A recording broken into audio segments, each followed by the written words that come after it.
Hello students, क्या हाल चाल है आप लोगों के। उम्मीद करता हूँ सब बढ़िया होंगे और मजे कर रहे होंगे। तो आज इस लेक्चर में हम लोग स्टार्ट करने जा रहे हैं एक्सरसाइज 2.3 के questions of chapter number 2 relations and functions of class 11th maths. तो इसके अंदर हम लोगों ने बेसिकली फंक्शंस के बारे में पढ़ा था। Functions is a special type of relation और इसका इंट्रोडक्शन मैं ऑलरेडी पढ़ा चुका हूँ। हमने इसका इंट्रोडक्शन दो पार्ट में रिकॉर्ड किया था। एक पार्ट में हम लोगों ने आपको बताया था कि function as a special type of relation कैसे हम लोग परसीव करेंगे। दूसरे पार्ट में हमने बताया था कि function as a rule of dependency, यानी कि if a quantity is dependent on other quantity then we will say that one quantity is the function of other.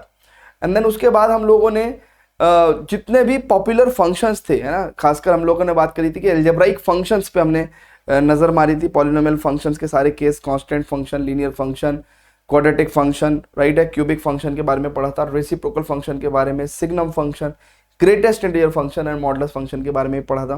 उनके domain and range and graph के बारे में पढ़ा था बच्चों हमने।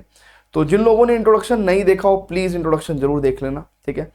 सो एक्सरसाइज में तो बहुत ज्यादा क्वेश्चंस नहीं देंगे, तो आई वुड सजेस्ट कि आप प्लीज किसी भी एक्स्ट्रा बुक से, है ना, क्वेश्चंस की एक्स्ट्रा प्रैक्टिस जरूर करना आप, ठीक है ना। खासकर रिलेशन एंड फंक्शन बहुत इंपॉर्टेंट है और इन्होंने एनसीईआरटी के अंदर बहुत ज्यादा क्वेश्चंस नहीं दिए हैं, राइट है बच्चों। चलिए स्टूडेंट्स, तो क्वेश्चन है, कहता है which of the following relations are called as functions, ठीक है। तो अगर कभी हमको relation set of ordered pairs के तौर पे दिए हुए हैं, तो कभी अगर रिलेशन हमें सेट ऑफ ऑर्डर्ड पेयर्स पे दिए हुए हैं, तो कौन से रिलेशन को फंक्शन बोलते हैं हम लोग? जब no two distinct ordered pairs, no two distinct अलग अलग ordered pairs should have same first element. No two distinct ordered pairs should have same first element.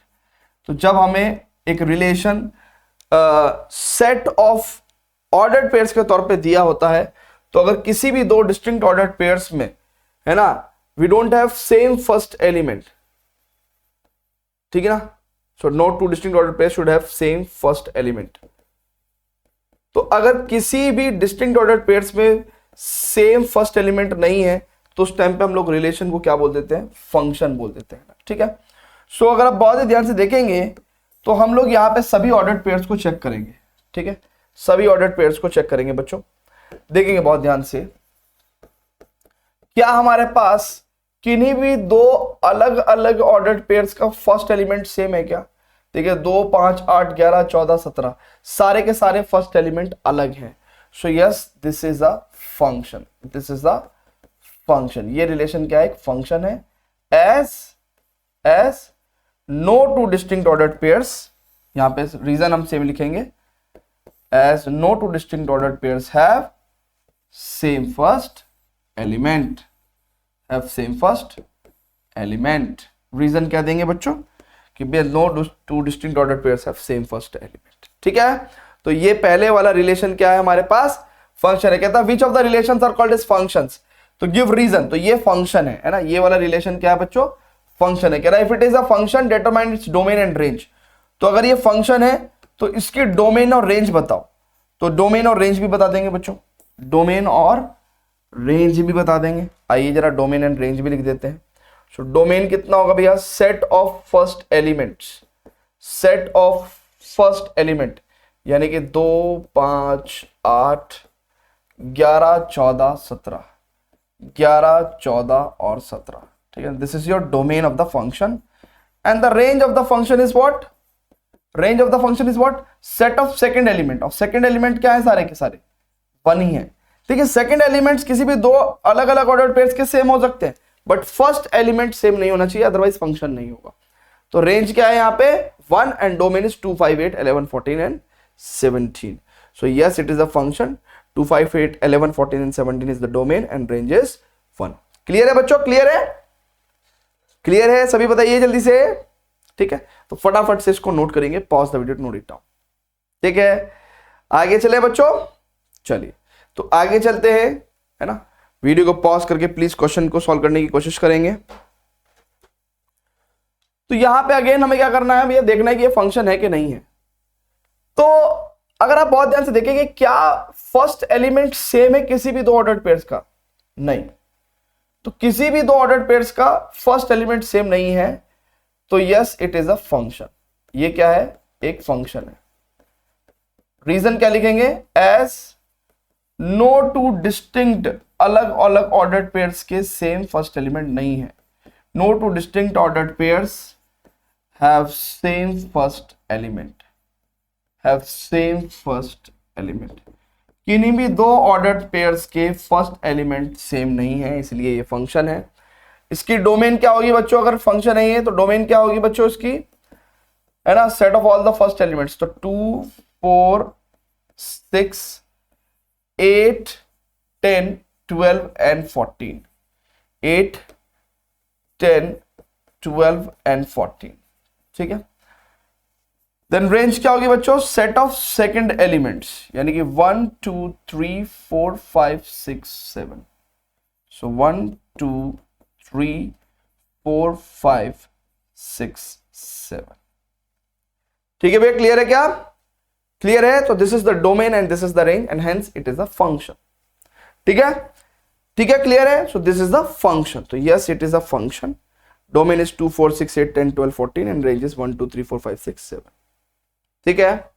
Clear है? चले आगे। इसका इंट्रोडक्शन भी हम ऑलरेडी पढ़ा चुके हैं, तो ये सब बातें हमने वहां पे भी डिस्कस करी थी, चेक कर लो। चले आगे।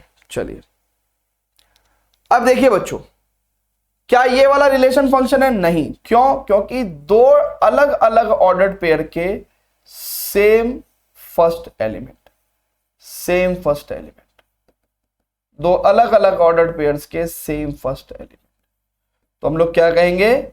This is not a function, this is not a function. Reason as 1 3 and 1 5 दो अलग अलग ऑर्डर्ड पेयर्स है, हैव सेम फर्स्ट एलिमेंट।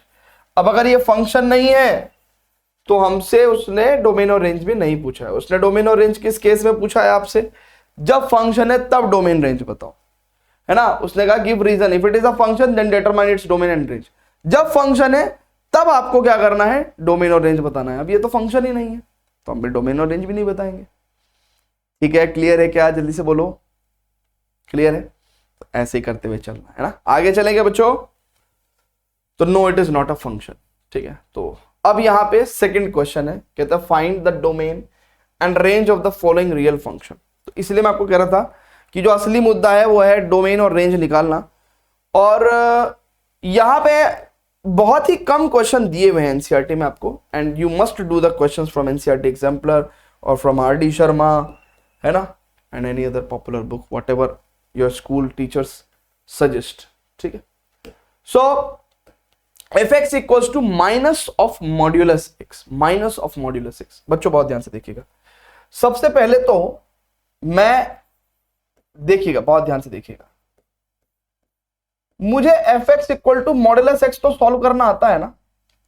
कितना सिखाया था आपको कि भाई अगर मॉड्यूलस के अंदर देखो, अंदर की क्वांटिटी अगर पॉजिटिव है तो मॉड्यूलस का कोई काम नहीं है। तो अंदर की क्वांटिटी पॉजिटिव है या जीरो है तो मॉड्यूलस का कोई काम नहीं है। fx इक्वल टू x ही हो जाएगा ना, विदाउट मॉडुलस लिख देंगे। लेकिन अंदर अगर एक नेगेटिव क्वांटिटी होती है तो मॉडुलस क्या करता है? उसको एक नेगेटिव और देके पॉजिटिव बना देता है। सो अगर अंदर हमने क्या कर लिया भैया, एक नेगेटिव क्वांटिटी ले ली, ठीक है। तो अगर अंदर एक नेगेटिव क्वांटिटी है तो मॉडुलस क्या करेगा? उसको एक नेगेटिव और दे देगा, ठीक है। यहां तक हम लोग सब जानते हैं, ऐसा हमने आपको इंट्रोडक्शन में भी बताया था। अच्छा, अब एक एक्स्ट्रा माइनस इन्होंने लगा रखा है, कहां? बाहर। तो वो एक्स्ट्रा माइनस यहां भी लगेगा और एक एक्स्ट्रा माइनस यहां भी लगेगा, तो ये नहीं, माइनस माइनस कितना हो जाएगा? ये प्लस हो जाएगा, ठीक है। ये प्लस हो जाएगा, ठीक है ना, एक्स्ट्रा माइनस लगाने की वजह से। तो ये एक्स्ट्रा माइनस लगाने की वजह से ऐसा हो, ठीक है, ठीक है। चलिए अब इस फंक्शन का ग्राफ बना लेते हैं, ग्राफ बना लेते हैं ना। बहुत ध्यान से देखिएगा बेटा, बहुत ही ध्यान से देखिएगा। देखिएगा ये फंक्शन का ग्राफ कैसे बनेगा? जीरो, x की वैल्यू जीरो या जीरो से अगर बड़ी है तो फंक्शन माइनस एक्स है, और x की वैल्यू जब जीरो से छोटी है तो फंक्शन क्या है? प्लस एक्स है। तो अगर मैं ग्राफ बनाऊं बच्चों, बहुत ही ध्यान से देखिएगा, तो 0 और 0 से बड़ी क्वांटिटी के लिए फंक्शन क्या है, माइनस एक्स है। यानी कि अगर आप x की वैल्यू, बहुत ध्यान से देखिएगा, यानी कि मैं 0 के राइट की बात कर रहा हूं, तो फंक्शन का 0 के राइट की बात कर रहा हूं, तो फंक्शन की डेफिनेशन क्या है भैया, 0 पे 0 रहेगा, +1 पे -1 देगा, तो यानी कि ग्राफ ऐसे कुछ बन जाएगा, ठीक है। और ये क्या है, fx is equal to -x। फिर 0 के लेफ्ट की अगर मैं बात करूं तो fx इक्वल टू x है, यानी कि -1 रखूंगा तो -1 ही मिलेगा, तो ग्राफ ऐसे बन जाएगा। अब हमने आपको बताया था कि भैया फंक्शन की ग्राफ की projection on the x axis, यानी कि ग्राफ की परछाई on the x axis is basically called as domain. तो डोमेन तो यहां पे क्या हो गया, डोमेन तो ऑल रियल नंबर, और डोमेन ऐसा भी होता है कि वो तमाम वैल्यूज ऑफ एक्स जिस पे फंक्शन डिफाइंड है, तो ये तो सारे रियल नंबर्स पे डिफाइंड ही होगा ना फंक्शन। तो अच्छा, रेंज क्या होता है बच्चों, हमने रेंज के बारे में भी आपको बताया था, ठीक है ना, इंट्रोडक्शन के अंदर, कि range is basically set of values of F x. अब उसको फील करने के लिए हम क्या कहते हैं कि भैया जो set of values of F x है, ठीक है, तो उसके लिए हमने आपको एक बात बताई थी कि अगर आपको रेंज थोड़ा फील करना है तो ग्राफ की projection on the Y axis, तो अगर ग्राफ की परछाई ऑन द वाई एक्सिस देखो आप, तो भैया आपको सिर्फ नेगेटिव नंबर्स ही मिल रहे हैं ना। आप देखो डिफरेंट डिफरेंट जगह पे आपको इस ग्राफ पे क्या मिल रहा है भैया, ठीक है ना, नेगेटिव, है ना, नेगेटिव नंबर्स मिल रहे हैं ना, नेगेटिव नंबर्स मिल रहे हैं, ठीक है ना। आप बहुत ध्यान से देखो, इन डिफरेंट डिफरेंट पॉइंट्स पे जो वाई वैल्यू होगी वो क्या होगी, नेगेटिव होगी। तो अगर आप बहुत ध्यान से देखोगे तो projection of the graph on the Y axis is called as range, तो it is negative real numbers, यानी कि we can say it is negative infinity to 0। So this is the range. तो this is the one way of solving this question, ये एक तरीका है इस question को सॉल्व करने का। दूसरा तरीका क्या है भैया, इनइक्वालिटी से भी सॉल्व कर सकते हैं हम लोग, ठीक है ना। अभी बहुत सारे लोगों ने इनइक्वालिटी नहीं पढ़ी, इसलिए शायद उनको दिक्कत हो सकती है, बट इनइक्वालिटी पढ़ाना बहुत जरूरी है क्योंकि डोमेन रेंज समझ में नहीं आता बच्चों। सो फंक्शन की वैल्यू कितनी है भैया, माइनस का मॉड्यूलस एक्स। चलो इतनी बात सभी को समझ में आ जाएगी कि मॉड्यूलस एक्स, दुनिया में कोई भी आप रियल नंबर एक्स ले लो, कोई भी एक्स की रियल वैल्यू ले लो, मॉड्यूलस एक्स हमेशा पॉजिटिव होता है, मिनिमम 0 हो सकता है, यानी कि मॉड्यूलस एक्स की वैल्यू कभी भी नेगेटिव नहीं हो सकती। तो ग्रेटर देन इक्वल टू 0 हमेशा रहेगा और लेस देन इन्फिनिटी रहेगा। अब अगर मैं माइनस की मल्टीप्लाई करता हूं तो इनइक्वालिटी का एक रूल होता है, अगर आप माइनस से मल्टीप्लाई करते हो तो इनइक्वालिटीज के साइन चेंज हो जाते हैं, है ना। तो -1 की 0 से मल्टीप्लाई करोगे तो 0 ही रहेगा, और ये नेगेटिव इन्फिनिटी, और ये एक्चुअली क्या है आपका, यही फंक्शन है, यही फंक्शन है। तो फंक्शन की value greater then negative infinity रहेगी और लेस देन इक्वल टू 0 रहेगी। इसलिए हमने क्या कहा, फंक्शन की वैल्यू नेगेटिव इन्फिनिटी से बड़ी और 0 या 0 से छोटी, ठीक है ना। तो यही रियल इंटरवल क्यों सिखाते हैं, सेट थ्योरी क्यों सिखाते हैं, इनइक्वालिटी क्यों सिखाते हैं, तो बेसिकली इसीलिए बहुत सारे कॉन्सेप्ट मिलके एक कॉन्सेप्ट बनाता है। तो यहां पे भी हमको क्या पता चल गया कि भैया रेंज क्या है, रेंज क्या है, यहां पर रेंज इसका मतलब फंक्शन की रेंज क्या है, it is negative infinity to 0। बाकी डोमेन तो हमें पता ही है कि भैया ये फंक्शन किसी भी रियल नंबर पे डिफाइंड होगा, इसलिए डोमेन तो हम लोग यहां पे डायरेक्टली भी लिख सकते थे कि domain is all real numbers. तो दो तरीके आपको बताए हैं, जो भी आपको बेहतरीन लगे उस तरीके से आप जो है इसको कर सकते हैं। हालांकि डोमेन और रेंज के बारे में हम लोग पहले भी बता चुके हैं कि डोमेन क्या होता है, domain basically set of values of x at which functions are defined. So set of values of x, set of values of x at which function is defined, at which function is defined, ठीक है। And range क्या होता है बच्चों, range is set of values of y, set of values of y, है ना, set of values of y, ठीक है ना। So set of values of y when, मतलब set of values of fx, set of values of fx, ठीक है ना। तो fx क्या क्या वैल्यू लेगा भैया, fx सारी वैल्यूज नेगेटिव या 0 ले रहा है, ठीक है। क्लियर है बच्चों, क्लियर है, आगे चले क्या, चलिए। तो फटाफट से वीडियो को पॉज करके नोट करिएगा, pause the video, note it down, very good बच्चों, वेरी गुड। आगे चले क्या, आगे चले, चलिए ये भी एक बहुत ही बेहतरीन क्वेश्चन है, ये भी एक बहुत ही बेहतरीन क्वेश्चन है। तो यहां पे भी हम लोग ग्राफ से नहीं चलेंगे, यहां पे हम लोग को फंक्शन को रेंज निकालनी पड़ेगी। थोड़ा सा मैं आपको बताता हूं कैसे निकालेंगे। बेसिकली डोमेन क्या होगी, देखिए डोमेन इज बेसिकली क्या होता है, हम आपको अभी भी बता चुके हैं कि डोमेन, देखिए इस फंक्शन में डोमेन और रेंज निकालनी है। तो set of values of x at which function is defined, eight which function is defined. अब बच्चों बहुत ही ध्यान से देखिएगा, इस फंक्शन को डिफाइंड होने के लिए स्क्वायर रूट के अंदर वाली क्वांटिटी क्या होनी चाहिए, पॉजिटिव या जीरो, नेगेटिव नहीं होनी चाहिए, otherwise square root of negative number complex number हो जाएगा।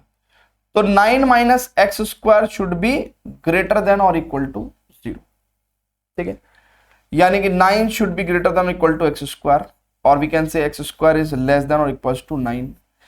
तो X square is less than और इज इक्वल टू 3 स्क्वायर।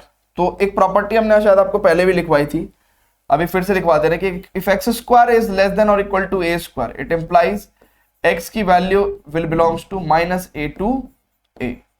ये आप हमेशा ध्यान रखना, ठीक है। तो या तो आप डायरेक्टली बोल सकते हो कि यार x की value will belongs to -3 to 3। अब कुछ लोग कहेंगे कि सर ये प्रॉपर्टी एक्चुअली आई कहां से है ना, ये आई कहां से। सो आइए हम आपको ऐसे भी दिखा देते हैं कि इनइक्वालिटी सेटिस्फाई करने के लिए क्या क्या चीजों की रिक्वायरमेंट है।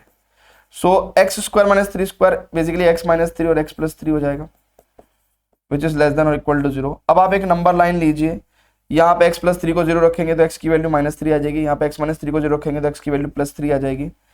अब डिफरेंट नंबर देखिए आप रख के, मान लो मैं -4 रखता हूं तो -4 और -3 माइनस का 7 और माइनस का 7 और माइनस का, बहुत ध्यान से देखिएगा, अब अगर बहुत ध्यान से देखिएगा,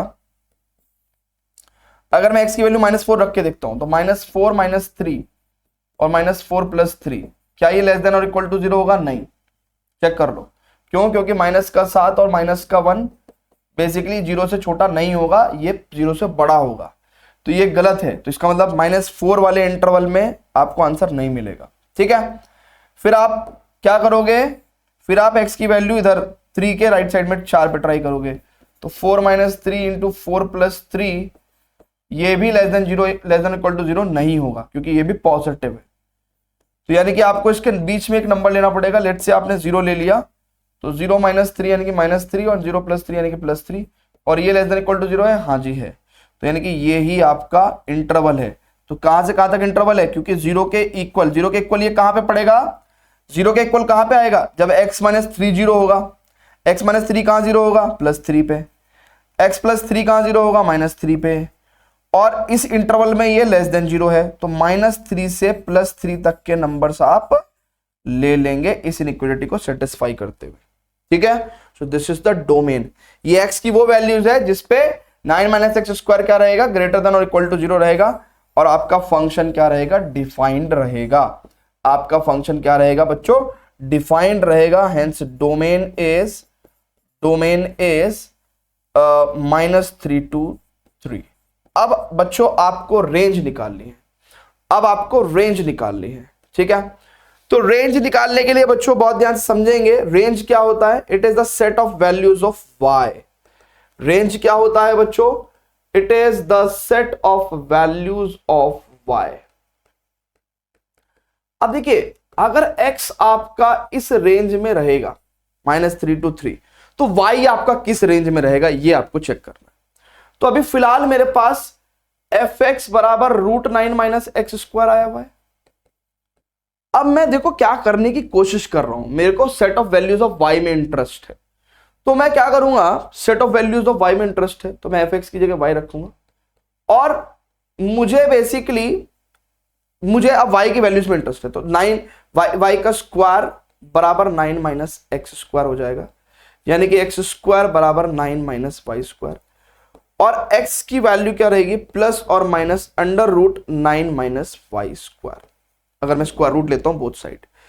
अब देखो यहां से मेरे को एक बात पता चल गई कि यार x हमेशा एक रियल नंबर रहे, x हमेशा रियल वैल्यू रहे, यानी कि डिफाइंड वैल्यू रहे, तो 9 - y स्क्वायर हमेशा क्या रहना चाहिए भैया? ग्रेटर देन और इक्वल टू 0 रहना चाहिए।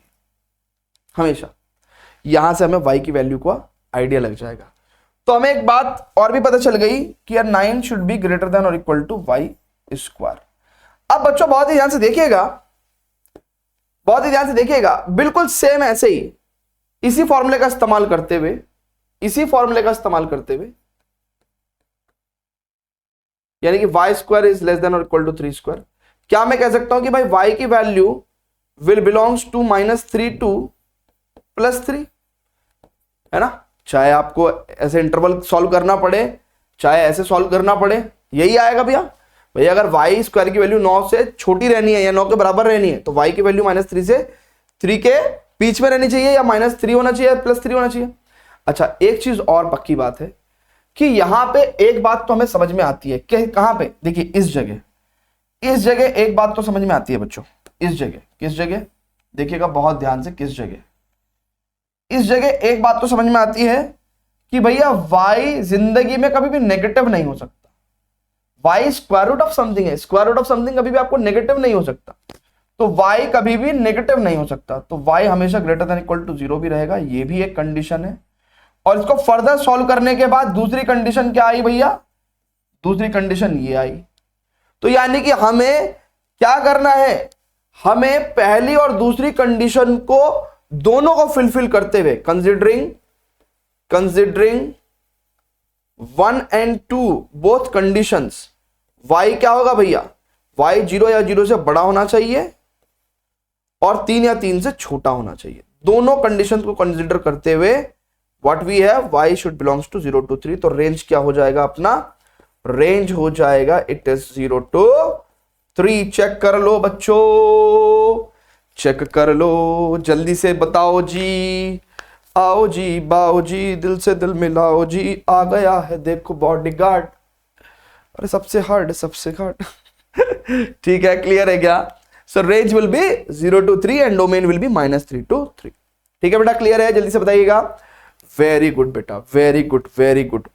आगे चले क्या बच्चों, आगे चले क्या, फटाफट से नोट करेगा। Pause the video, note it down, pause the video, note it down. ठीक है, ग्रेट ग्रेट ग्रेट। अब ये तीसरा क्वेश्चन है, तो बड़ा बच्चू सा क्वेश्चन है। इसमें क्या करें, इसमें कह रहे हैं कि फंक्शन की वैल्यूज निकाल दो 0 पे। अब देखो fx बराबर 2 into x - 5 है। अब x की जगह कल को आप तोता रख दोगे तो 2 into तोता, मान लो अगर आपने x की जगह तोता रख दिया तो क्या होगा, f तोता कितना हो जाएगा, इट इज जहां पे x है वहां पे तोता रख देंगे, 2 into तोता -5, है ना। मजाक कर रहा हूं, ऐसा करना नहीं है आपको, है ना। तो ऐसे ही ये नहीं करना है। तो अगर x की जगह अगर आप 0 रख दोगे, क्या रख दोगे, 0 रख दोगे, तो जहां x है वहां 0 रखना पड़ेगा, और क्या है। ठीक है भैया, -5। तो this is the value of f0, है ना। ये तो सभी बच्चे निकाल ही सकते हैं, इसमें तो कुछ ऐसा है ही नहीं, है ना। ये तो 11वीं क्लास के बच्चों को देना नहीं चाहिए, ये तो 9th क्लास का क्वेश्चन है ना, 9th क्लास का क्वेश्चन है, ध्यान है आपको। ठीक है ना, फाइंड द पॉलिनोमियल वैल्यू, है ना, एट पर्टिकुलर पॉइंट। सो ऐसे यहाँ पे f7 की वैल्यू पूछ रहे हैं, तो fx बराबर अगर 2x - 5 है तो f की वैल्यू 7 पे, x की वैल्यू क्या रखनी है, 7 रखनी है। तो 2 into 7 - 5, तो 2 सत्ते 14 में से 5 गया, कितना हो जाएगा बच्चों, 9। सो f7 की वैल्यू कितनी आ जाएगी, 9 आ जाएगी। f7 की वैल्यू कितनी आ जाएगी, 9 आ जाएगी। ठीक है भैया, क्लियर है क्या, जल्दी से बता दीजिए। वेरी वेरी गुड बेटा, वेरी गुड बच्चों। आगे बढ़े क्या, ठीक है, ये तो अच्छा f -3 भी निकाल देते हैं, यही निकाल दें क्या, x की जगह -3 रख दो मेरे भाई, तो कितना हो जाएगा, इट इज -6 - 5, तो -11 आ जाएगा। क्लियर है, सो -11 आ जाएगा। क्लियर है, क्लियर है भैया, जल्दी से बता दीजिए। क्लियर है, वेरी गुड। चलिए तो आगे बढ़ते हैं। ओके, तो फोर्थ क्वेश्चन देखते हैं। फोर्थ क्वेश्चन भी कुछ ऐसा सही है क्या, द फंक्शन t, अच्छा t क्या है बेटा, फंक्शन है। देखो t क्या है, एक फंक्शन है। कोई भी क्वांटिटी जब किसी दूसरी क्वांटिटी पे डिपेंड करती है, जैसे यहां पे टेम्परेचर c पे डिपेंड कर रहा है, तो t is the function of c, ठीक है ना। सो उसने कहा था function t which maps temperature in degree Celsius into temperature in degree Fahrenheit is defined as this. सो यहां पे ये हमें क्या दे रहा है, ये हमें टेम्परेचर इन फ़ारेनहाइट दे रहा है, टेम्परेचर इन फ़ारेनहाइट दे रहा है। तो क्या कह रहा है कि भैया temperature in Fahrenheit is dependent on temperature in degree Celsius, so find the temperature at 0। सो इसका मतलब बच्चों अगर बहुत ही ध्यान से देखेंगे, TC is equal to 9C/5 plus 32, तो T एट 0 डिग्री सेल्सियस पे कितना हो जाएगा, 9 इंटू 0/5 प्लस 32, यानी कि 10 much of Fahrenheit, 32 degree Fahrenheit आ जाएगा हमारे पास आंसर।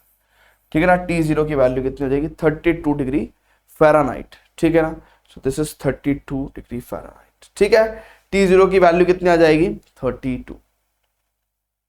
क्लियर है, फिजिक्स पे सिखाते भी है ना, अभी इस साल पढ़ रहे हो आप लोग, पढ़ोगे आप इस साल पढ़ोगे आप, और आप देखोगे भी कि कैसे फ़ारेनहाइट स्केल, केल्विन स्केल और सेल्सियस स्केल में हम लोग टेम्परेचर्स को रिलेट करते हैं ना। सो बॉडी का टेम्परेचर हम लोग बेसिकली डिग्री फ़ारेनहाइट में मेजर करते हैं, और बाकी other units of SI unit of temperature is we take as Kelvin, और डिग्री सेल्सियस तो हमारे यहाँ इस्तेमाल होता ही है। ठीक है ना, सो ऐसे करके। ठीक है, तो T28 और पूछ रहे हैं, तो T28 कितना हो जाएगा, C की जगह क्या ले लेंगे बच्चों, 28 ले लेंगे ना, C की जगह क्या ले लेंगे बच्चों, 28 ले लेंगे। तो दिस इज कितना हो जाएगा बच्चों, 9 का 2 का हासिल को 7, 9 दूनी 18 और 7 25/5 प्लस 32, सो दिस इज 5 पंजे 25, और बेसिकली अगर आप बहुत ही ध्यान से देखो तो इसको काटेंगे अगर हम लोग, तो थोड़ा सा जगह कर लेंगे क्रिएट, जगह क्रिएट कर लेते हैं, जगह क्रिएट कर लेते हैं। तो अब काटेंगे ना, अब काटेंगे 5 पंजे 25, फिर चलाए नहीं तो 0 पॉइंट, अगर आप बहुत ही ध्यान से देखोगे तो 20 5 चौक 20, तो है ना 50.4, और यहाँ पे कितना हो जाएगा, ये 5 और 3 82.4, this much of degree Fahrenheit. तो T28 का वैल्यू कितना हो जाएगा बच्चों, इट इज 82.4, और यहाँ पे इन्होंने 412/5 भी लिख रखा है, तो आप 412/5 भी बता सकते हैं। कैसे बताएंगे 412/5, 412/5 कैसे बताएंगे, बहुत ही सिंपल है, इट इज 252/5 प्लस 32, तो यहाँ पे आप एलसीएम ले लो, इट इज 252 प्लस 3 पंजे 15, 2 पंजे 10, तो यानी कि 160, एंड इसको अगर आप देखोगे तो कितना हो जाएगा बच्चों, इट इज 2 6 5 11 का 1 को 1 2 1 3 और 1 4, तो 412/5 आपके पास आ जाएगा। ठीक है, तो आप ऐसे भी सॉल्व कर सकते हो, आप ऐसे भी छोड़ के आ सकते हो, कोई दिक्कत नहीं है, कैसे भी कर सकते हो। ठीक है, क्लियर है बच्चों, तो ये तो सिंपल फंक्शन की वैल्यूज निकालने को बोल रहा है आपको डिफरेंट पॉइंट पे, इसमें ऐसा कोई रॉकेट साइंस नहीं है, कोई रॉकेट साइंस नहीं है। ठीक है भैया, क्लियर है क्या, चलें आगे, चलें क्या, ठीक है चलिए, तो बहुत ही बढ़िया बच्चों, आगे चलते चलेंगे, और क्योंकि बेहद ही आसान क्वेश्चंस हैं इसलिए हम रुक नहीं रहे हैं, कंटिन्यूअसली सॉल्व करते जा रहे हैं। T का वैल्यू C की वैल्यू -10 पे कितना रहेगा, तो जब आप C को -10 लोगे तो आप कैसे सॉल्व करोगे भैया, बहुत ही ध्यान से देखेंगे, इट इज माइनस का 90 और एलसीएम लेके 160/5, तो यहाँ पे कितना हो जाएगा बच्चों, इट इज 116 में से 90 गया तो यानी कि 70 बचा, और यहाँ पे हमारे पास 14 डिग्री फ़ारेनहाइट आ जाएगा। सो -10 पे it is 14 degree Fahrenheit, 14 degree Fahrenheit. ठीक है, क्लियर है बच्चों, क्लियर है क्या, जल्दी से बताइएगा। वेरी गुड बच्चों, वेरी गुड। ठीक है, तो फटाफट से है ना, इसको नोट करने की सच बहुत ज्यादा नीड है नहीं, ठीक है ना, तो कुछ नोट करने का होगा तो बताएंगे आपको, है ना। फिर वो कह रहा था value of C when TC is 12, अब वो उल्टा कर रहा है ना, अब उल्टा कर रहा है ना, ये अच्छा पार्ट है। इस वाले पार्ट में क्या कर रहा है वो, उसमें वो कह रहा है कि देखो TC का वैल्यू तो आपको पता ही है 9C/5 प्लस 32 होता है। अब TC को ही 212 ले लो और हमें C का वैल्यू बताओ, हमें C का वैल्यू बताओ, यानी कि टेम्परेचर इन डिग्री सेल्सियस बताओ। सो 212 माइनस 32 कर लेंगे सबसे पहले तो, ठीक है, and this is equal to 9C/5। So 2 में से 2 गया 0 और 11 में से 3 गया 8, 180, ठीक है, 180 इंटू अब 180 is equal to 9c upon 5 है। अब देखिएगा बहुत ध्यान से, यहां पे क्रॉस मल्टीप्लीकेशन होगा तो 180 इंटू 5 अपॉन 9 बराबर c, सो 9 दूनी 18, सो c इज इक्वल टू 20 पंजे 100 डिग्री सेल्सियस। 100 डिग्री सेल्सियस किसके बराबर हो जाता है? 212 फ़ारेनहाइट के इक्वल हो जाता है। ठीक है, सो 100 डिग्री सेल्सियस किसके बराबर हो जाता है? 212 डिग्री फ़ारेनहाइट के। क्लियर है बच्चों? क्लियर है? जल्दी से बताइएगा। Is it clear to everyone? चलें आगे, जल्दी से बता दो। Very good. तो फोर्थ के हमने सभी पार्ट लगभग कर दिए हैं। अब स्टूडेंट्स यहां पे हमें रेंज ऑफ दी फंक्शंस चाहिए होंगे, यानी कि क्वेश्चन नंबर 5th में। ठीक है, सो आई थिंक ये 5th जो है आई थिंक लास्ट पार्ट ही है। यस, तो 5th sorry basically last question है, तो कर देते हैं आराम से, सॉल्व कर देते हैं 5th क्वेश्चन को भी। ठीक है, सो फाइंड द रेंज।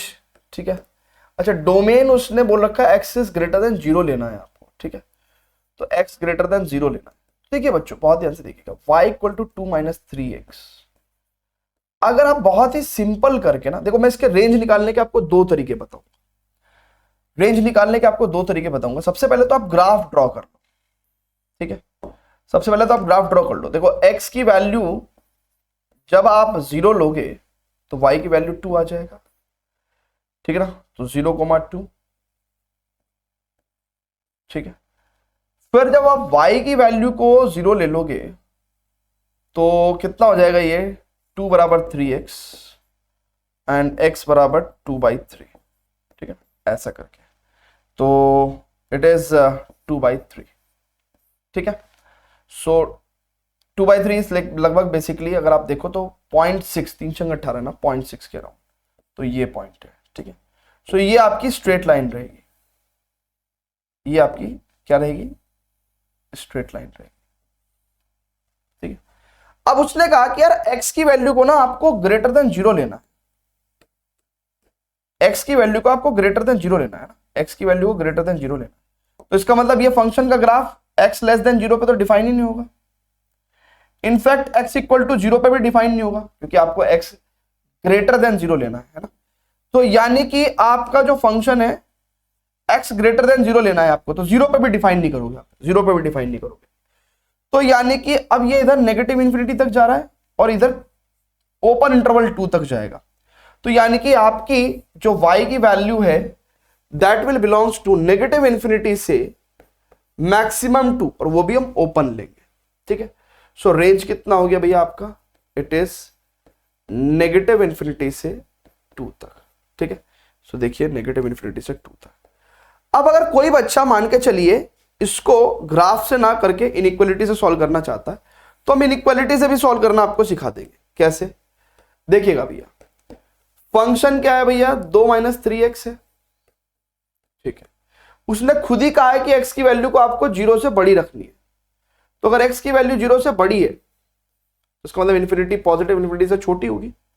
भैया कोई भी चीज अगर 0 से बड़ी है वो इन्फिनिटी से छोटी होगी। ठीक है, अच्छा अब आपको ये क्वांटिटी लानी है एग्जैक्टली। तो आप क्या करोगे? सबसे पहले आप क्या करोगे? सबसे पहले आप -3 से मल्टीप्लाई करोगे। तो -3 से अगर मैंने मल्टीप्लाई करी तो क्या होगा बच्चों? इनइक्वालिटी का साइन चेंज हो जाएंगे ना, इनइक्वालिटी के साइन चेंज हो जाएंगे। सो ये आपको चैप्टर नंबर 5 लीनियर इनइक्वालिटीज जब आप पढ़ लोगे तब आपको समझ में आएगा। सो इन्फिनिटी की अगर नेगेटिव से मल्टीप्लाई हुई तो नेगेटिव इन्फिनिटी हो जाएगा ये। ठीक है, 3 गुना हो गया तो और नेगेटिव इन्फिनिटी का 3 गुना हो जाएगा तो और नेगेटिव इन्फिनिटी है वो, एंड दिस इज 0। फिर आप 2 ऐड कर दो ऑल द साइड्स। ठीक है, तो दिस इज 2 माइनस 3x, और नेगेटिव इन्फिनिटी में आप 2 जोड़ दोगे तो क्या रहेगा? नेगेटिव इन्फिनिटी रहेगा, एन लेस देन 2। सो 2 माइनस 3x बिलोंग करेगा नेगेटिव इन्फिनिटी से 2 तक। यानी कि यही क्या है आपके पास? यही फंक्शन है। तो फंक्शन की वैल्यू क्या रहेगी? नेगेटिव इन्फिनिटी से 2 तक रहेगी, एंड यही आपका रेंज हो जाएगा। This is the range is negative infinity से 2। क्लियर है बच्चों? क्लियर है? जल्दी से बता दीजिए। Is it clear to everyone? Check कर लो, जल्दी से बता दो ना। Is it clear to everyone? Check कर लो ना, चेक कर लो ना, चेक कर लो ना। ठीक है, ठीक है भैया, क्लियर है, वेरी गुड। अब मे बी इनइक्वलिटी वाला रास्ता आपको शायद समझ में ना आए, बट थोड़े समय बाद आने लगेगा जब लीनियर इनइक्वलिटी आप पढ़ लोगे। बाकी हमने ग्राफ से तो आपको बताया ही है, ठीक, ग्राफ से तो आपको बताया ही है ना। So projection of the graph on the Y axis negative infinity से मैक्सिमम 2 तक जाएगा। ठीक है भैया, क्लियर है क्या? क्लियर है, जल्दी से बताइएगा। Very good. तो pause the video, note it down, let's proceed to the second question, है ना। सेकंड क्वेश्चन पे प्रोसीड कर रहे हैं। तो बड़ा मजा आता है डोमेन एंड रेंज के क्वेश्चन सॉल्व करने में, है ना। क्लास 11th में एक बहुत ही अच्छी चीज पढ़ने की डोमेन एंड रेंज है, बट बहुत ही कम क्वेश्चंस हैं, तो किसी कारणवश हमें अपने दुखों को समेटना पड़ेगा, ठीक है। सो अब बहुत ध्यान से देखिएगा, x is a real number और हमें रेंज चाहिए। तो देखिए वो खुद ही डोमेन तो वो खुद ही दे दे रहा है, फंक्शन कहां डिफाइंड है वो तो खुद ही दे दे रहा है, आपसे रेंज पूछ रहा है। तो बच्चों बहुत ही ध्यान से देखिएगा, रेंज अब fx equal to x square plus 2। कोई बच्चा अगर थोड़ा सा ग्राफ बनाना जानता है तो when x equal to 0 y equal to कितना आ जाएगा बच्चों? 2 आ जाएगा ना। तो अगर बहुत ही ध्यान से देखेंगे कि जब x की वैल्यू 0 है तो y की वैल्यू कितनी आ जा रही है? 2 आ जा रही है, ठीक है ना। ये जब x की वैल्यू +1 लोगे तो y की वैल्यू 3 आ जाएगी, है ना। जब x की वैल्यू -1 लोगे तो y की वैल्यू +3 आ जाएगी। तो बेसिकली ग्राफ कुछ हमारा ऐसा बनेगा ना, अपवर्ड पैराबोला पासिंग थ्रू 0,2, ठीक है। सो अब यहां पे साफ साफ आपको समझ में आ रहा है कि यार मिनिमम वैल्यू ऑफ y, भाई बेसिकली y एक्सिस पे आप लोग खुद देखो, ये ग्राफ की स्थिति देखो क्या बनेगी। y एक्सिस पे ये ग्राफ की स्थिति क्या बनेगी बच्चों? ये तो ऐसे पॉजिटिव इन्फिनिटी तक जाएगा ना, इस तरफ पॉजिटिव इन्फिनिटी तक जाएगा, और मिनिमम कहां तक जाएगा बच्चों? ये 2 तक जाएगा। तो यहां पे हम लोग साफ क्या लिख सकते हैं कि भैया रेंज क्या है भैया? इट इज 2 टू इंफिनिटी, और 2 भी आ जाएगा ना, x की वैल्यू 0 रखोगे तो 2 भी आ जाएगा। बट ये 2 से नीचे का कभी नंबर नहीं देगा ना, 2 से नीचे का नंबर नहीं देगा। तो ऐसे करके हमने क्या कर दिया? रेंज लिख दिया, ठीक है। अब स्टूडेंट्स बहुत ही ध्यान से देखेंगे, क्या हम इसको इनइक्वलिटी से भी सॉल्व कर सकते हैं? बिल्कुल कर सकते हैं। बहुत ही ध्यान से देखिएगा, अगर हम लोग इसको इनइक्वलिटी से सॉल्व करना चाहें सो हमारा फंक्शन क्या है भैया? fx is equal to x square plus 2, where x क्या है? एक रियल नंबर है।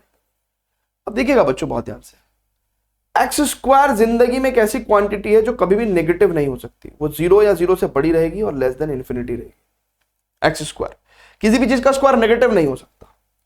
अब +2 ऐड कर देंगे ऑल द साइड्स, तो एक्स स्क्वायर प्लस 2 क्या रहेगा भैया? जिंदगी भर हमेशा 2 या 2 से बड़ा रहेगा, और इन्फिनिटी में 2 जोड़ दोगे तो इन्फिनिटी रहेगा।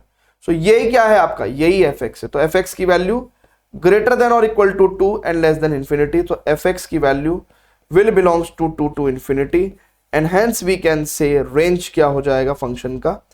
Range of the function is 2 to infinity. Clear है बच्चों? क्लियर है? जल्दी से बोलो, क्लियर है क्या? ठीक है। अब यहां पे the last question of the exercise, है ना, को हम एंटर करने वाले हैं। तो before that students please pause the video to note it down, please pause the video to note it down, ठीक है। तो लास्ट क्वेश्चन हमने सोचा कि कुछ अच्छा होगा, बट ये तो खुदा पहाड़ निकली चुईया। ये तो कुछ खास फंक्शन नहीं है। fx equal to x, basically अगर आप बहुत ही ध्यान से देखो तो ये तो y equal to x line हो गई, यानी कि एक y equal to x line कैसी होती है भैया? अब x को 0 रखोगे y भी 0 रहेगा, x को 1 रखोगे तो y भी 1 रहेगा, x को 2 रखोगे तो y भी 2 रहेगा। तो एक ऐसी लाइन, एक ऐसी लाइन। अगर आप इसको देखें तो डोमेन तो उसने खुद ही दिया है कि x एक रियल नंबर है। रेंज की बात करेंगे तो देखो बच्चों बहुत ही ध्यान से देखो, ये यहां पे कहा? पॉजिटिव इन्फिनिटी, यानी कि इसकी value on the Y axis, इसकी value on the Y axis पे बात करूं मैं, तो ऑन दी वाई एक्सिस इसकी वैल्यू तो भैया देखो ना, इसकी वैल्यू तो भैया कहां तक जा रही है? ऐसे इन्फिनिटी तक जा रही है, पॉजिटिव इन्फिनिटी तक। इसकी value on the Y axis इसकी value on the Y axis ऐसे कहां तक जा रही है, नेगेटिव इन्फिनिटी तक जा रही है। तो रेंज तो इसकी मतलब कितनी हो गई, इट इज नेगेटिव इन्फिनिटी से पॉजिटिव इन्फिनिटी, यानी कि एंटायर रियल नंबर्स। या फिर अगर हम लोग अपना पुराना पैतरा देखें कि भैया ग्राफ की परछाई on the Y axis, graph की परछाई ऑन दी वाई एक्सिस, ये देखो परछाई, ग्राफ की परछाई on the Y axis, entire real numbers is the range, ठीक है ना। तो ग्राफ की परछाई on the Y axis is called as range, graph की परछाई on the x axis is called as domain, ठीक है। क्लियर है क्या बच्चों, जल्दी से बोल दो, ठीक है। So the range is R. So students hopefully ये लेक्चर आपको समझ में आया होगा और मजे से आपने पढ़ा होगा। कोई भी आपकी क्वेरी, कमेंट, कुछ भी आप फील करते हैं प्लीज कमेंट करिएगा एंड अपने फ्रेंड्स के साथ ये लेक्चर्स जरूर शेयर करिए सो दैट इस भीड़ में वो एक सही प्लेटफॉर्म से सही तरीके से इफेक्टिवली पढ़ते रहें, ग्रो करते रहें, ठीक है। और स्टूडेंट्स मिलेंगे हम लोग अब after this we have miscellaneous exercise, और उसके बाद हमारे पास है चैप्टर नंबर 3 जो कि है ट्रिग्नोमेट्री, जो कि बहुत ज्यादा इंपॉर्टेंट। मैं ऑलरेडी बता चुका हूं आपको कि क्लास 12th के हर चैप्टर में लगभग आपको ट्रिग्नोमेट्री देखने को मिल जाएगी। तो ट्रिग्नोमेट्री पढ़ेंगे बहुत ही शांति से, बहुत ही डीप मेथड में। सो मिलता हूं नेक्स्ट लेक्चर में। Till then students good bye and love you all. और इसके नोट्स आपको मिल जाएंगे हमारे सीबीएसई क्लास ऐप के फ्री स्टडी मटेरियल सेक्शन में या क्लास 11th के अंदर जाके। So thank you very much, bye bye and love you all.